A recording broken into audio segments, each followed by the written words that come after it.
Like every other aspect of flying, you must employ special techniques when you operate on the ground to ensure you maintain control of your airplane. Let's take a look at those procedures. When you're ready to taxi, advance the throttle just enough to start the airplane rolling forward. Apply the brakes as soon as you start forward to make sure they're working properly. You'll find that more power is needed to start the airplane rolling than is needed to keep it moving. Your speed should be kept slow, especially in congested areas on the ramp. Control your taxi speed primarily with the throttle.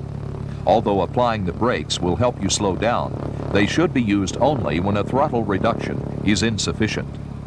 This prevents excessive wear and overheating of the brakes. Steering is quite simple on most tricycle gear airplanes.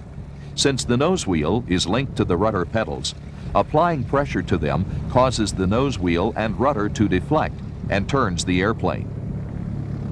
Because the engine is cooled by airflow, a prolonged taxi can cause it to overheat.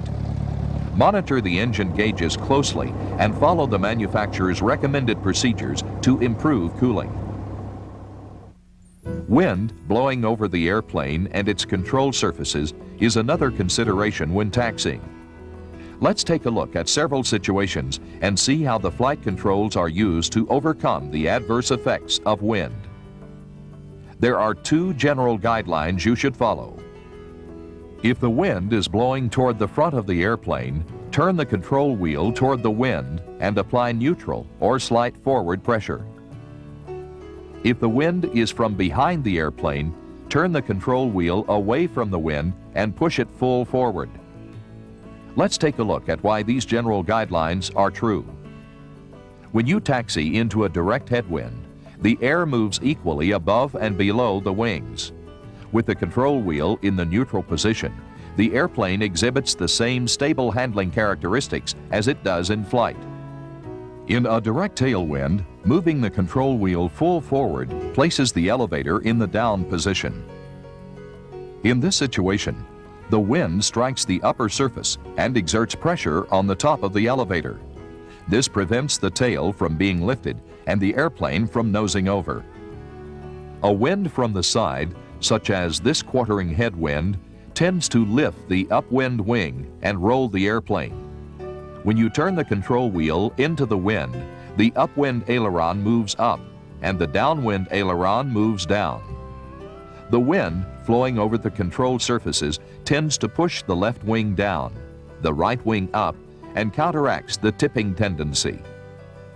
If the wind is behind the airplane, as with this left quartering tailwind, you'll need to position the controls differently. Again, the wind tends to lift the upwind wing. It also tends to lift the tail. In this situation, move the control wheel opposite the wind direction and apply forward pressure. This raises the right aileron, lowers the left aileron, and places the elevator in the down position. As the wind blows across the airplane, the aerodynamic forces created by the displaced ailerons and elevator will counteract the rolling and tipping tendencies. The wind flowing over the airplane changes as you turn, and you'll need to reposition the control surfaces. Always be aware of the wind direction. Even in very light winds, position the controls appropriately.